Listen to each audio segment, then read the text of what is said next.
Guys, alam nyo ba kung paano gawin to? Yung may espada ako na pinaikot-ikot ko. Tsaka guys, yan, medyo nagtitrending po siya. Nasa 84,700 na po siya. Kahapon ko lang po yan in-upload. So guys, tara, tingnan po nyo kung paano ko siya ginawa. Para baka sakaling gusto nyo rin yung content na ganyan. So, yan. Tara, punta na tayo sa CapCut. Guys, punta na po tayo sa CapCut, new project. Tapos, gumawa na rin po kayo ng video na parang nag-oorasyon kayo at inuutusan ng espada. So, yan yung sword na yan. Kinuha ko po sa isang platform na kinapi ko lang po yan. So, lagi po kayong, kung kayo po ay magko-content, mahalaga po yung green screen na yan. Katulad niya, no? Yung espada na yan. Tatanggalin po natin mamaya yung kulay niyan para kunwari maging real yung ating video. Guys, punta po tayo dito sa green screen. Tapos, hanapin po natin yung overlay. Yan, pindutin po natin. Tapos, i-drag po natin sa dulo, sa unahan. After po nyan, hanapin po natin ang remove BG.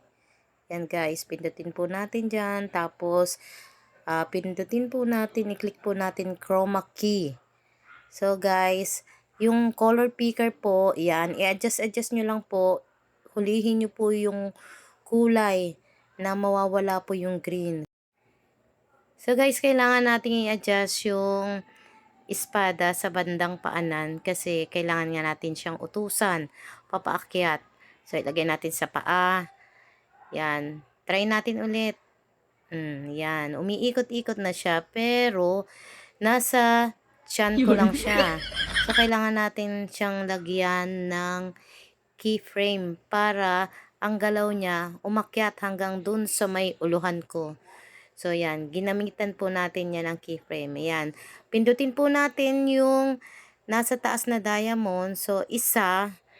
So, sa pangalawa naman, itataas natin ng kaunti yung espada. So, yan, pangalawa na yan. Itaas pa ulit natin ng kaunti na aabot hanggang sa taas ng uluhan ko. So, tatlo na po yung keyframe, guys. So, try po ulit natin kung okay na.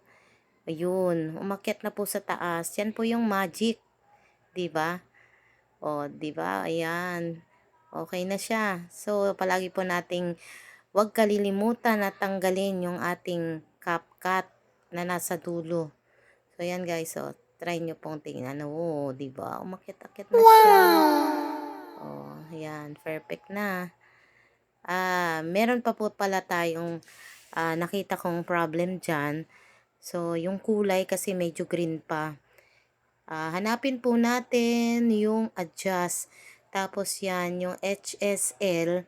Pindutin po natin yan. Makikita po natin yung kulay green. So, pindutin natin green. I-adjust po natin na lahat banda dun sa dulo. 100. Para matanggal po yung green na nasa espada. So, yan guys, makikita nyo na wala na po yung green yan. Adjust na po kasi yung kulay. Ayan. So, naging perfect na siya. Oh, ayan, oh. Kita nyo naman. So, ganun na lang po ang dapat nyong gawin. Adjust lang po. Sa ngayon, yung mga hindi pa masyadong marunong sa CapCut, aralin din po natin. Katulad ko, inaral ko rin po yung kaunti pa lang po.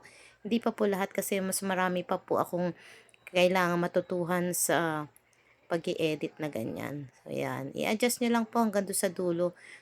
So guys, marami sa TikTok or YouTube, dun lang po kayo kumuha ng mga green screen na gusto nyong i-content. So yan guys, kung okay na po, i-export na po natin yan. So yan. Until next video guys, follow for more and more tutorial.